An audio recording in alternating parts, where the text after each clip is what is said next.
I'm here to talk about success. The first rule of success is to have a vision. You see, if you don't have a vision of where you go, and if you don't have a goal where you go, you drift around and you never end up anywhere. So I was very fortunate that I stumbled onto my vision. I mean, as you know, I was born in 1947 in Austria after the Second World War. And I didn't really like Austria when I grew up. I couldn't wait to get out of there.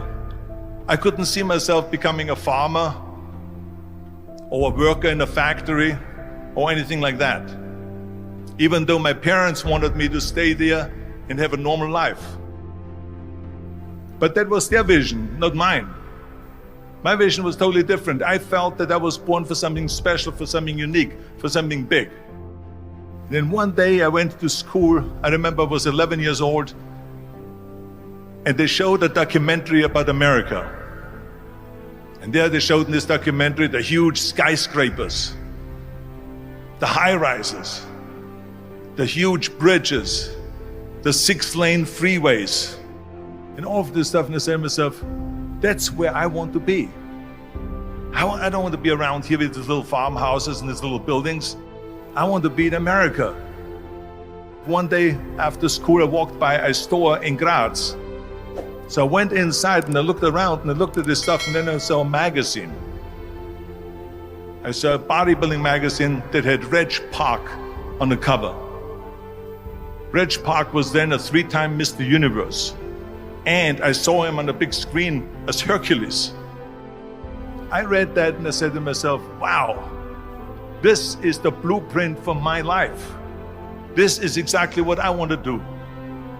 I want to become a bodybuilding champion just like Reg Park. I want to get into movies just like Reg Park. And I want to make millions of dollars and be rich and famous just like Reg Park. Do you know how great it felt that I knew where I was going? Imagine the majority of people don't know where they're going. I knew where I was going, that I'm going to become this bodybuilding champion just like him. So it was just a question of how do you do it? I was so relieved, because when you have a goal, when you have a vision, everything becomes easy. So people always ask me, when they saw me in the gym in the pumping iron days, they said, why is it that you're working out so hard? 5 hours a day, 6 hours a day, and you have always a smile on your face. And I told people all the time, I said, because to me, I'm shooting for a goal. In front of me is the Mr. Universe title. So every rep that I do gets me closer to accomplishing that goal, to make this goal, this vision turn into reality. Every single set that I do, every repetition, every weight that I lift will get me a step closer to turn this goal into reality. So I couldn't wait to do another 500-pound squat. I couldn't wait to do another 500-pound bench press. I couldn't wait to do another 2,000 reps of sit-ups. I couldn't wait for the next exercise. With the age of 20, I went to London and I won the Mr. Universe contest as the youngest Mr. Universe ever. And it was because I had a goal. So let me tell you something, visualizing a goal and going after it makes it fun. You got to have a purpose no matter what you do in life. You got to have a purpose. 74% hate their job in America.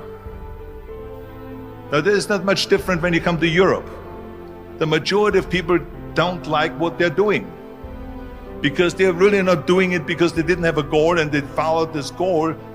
They just aimlessly drift around, and then all of a sudden there's a job opening, so they get that job because you have to work. But then when you work, it's a chore. It's work. It's not fun. So if you think about only a quarter of the people really enjoy what they're doing in life. That is unbelievable if you think about it. So I felt so blessed that I knew what I was doing. It's like a medical student that studies and knows he wants to become a doctor. You know where to go. And the same thing is also in politics. I remember that in politics, I had a very clear vision that I will be the leader of California. That's as far as I could go because I was not born in America, so I could not run for president. So being the governor of the fifth largest state, I should say the largest state, the fifth largest economy in the world, was for me really the ultimate title, the ultimate accomplishment in politics. So even though people came up to me and says, why don't you go and run for something smaller, you're never gonna make it. I ran for governor, and then 2 months later I became governor of the state of California. Again, because I had a very clear vision what I'm gonna do with California. So that's rule number one, have a vision. Rule number two is, don't listen to the naysayers. Don't listen to the naysayers. Everything I ever did, the thing that I heard out of people's mouth was, that's impossible. That can't be done. Or no. That is exactly what I heard, and of course I proved to the people that it can't be done. So whenever someone said to me, it can't be done, I heard it can be done. When they said no, I heard yes. And when they said it's impossible, I heard it is possible. I'm a strong believer of what Nelson Mandela said, that everything is always impossible until someone does it. Well, I'm gonna be the one, I said to myself, I'm gonna do it and I'm gonna show it to them. Maybe it has never been done before. That's perfectly fine with me. But I'm gonna do it. And I did not listen to the naysayers. It's all about the hard work that you put in. I said to myself, in bodybuilding, I worked out 5-6 hours a day. I'm gonna do the same thing now for acting.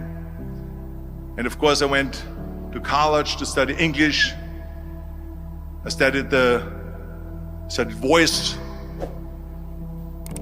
accent removal, acting classes, and all of this stuff, all day long. I worked and I worked and I worked.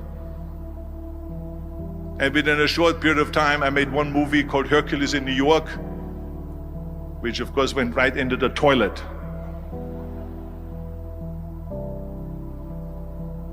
But it didn't discourage me. I still had the same vision.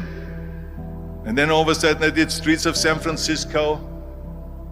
I did Stay Hungry and Pumping Iron and The Villain. And then all of a sudden I was asked by Dino De Laurentiis and by Universal Studio, the biggest studio, to star in Conan the Barbarian. And after I did Conan the Barbarian, the director at the press conference said to the press, the director was John Milius. He said to the press, if we wouldn't have had Arnold, we would have had to build one. So think about that. The very body that they said can never be sold because the time is wrong. A few years later, I'm doing Conan the Barbarian, and it was the #1 hit at the box office when it came out in the summer of '82. Think about that. And the director says, if we wouldn't have had his body, we would have had to build one. So all of a sudden, my body became an asset, not a liability. And the same thing was with Terminator. After we were finished filming Terminator, Jim Cameron said to the press, if Arnold wouldn't have had that accent and talked like a machine, I think the movie wouldn't have worked. So think about that. The body and the accent that they attacked was an asset. But I didn't listen to those losers. I didn't listen to them at all. It's just the reality of it is that you cannot listen to the naysayers. So this is a very important lesson for all of you. So when someone says, no, this is a stupid idea, you in your mind, you don't have to say it, but in your mind just say this, you. You're an What do you know?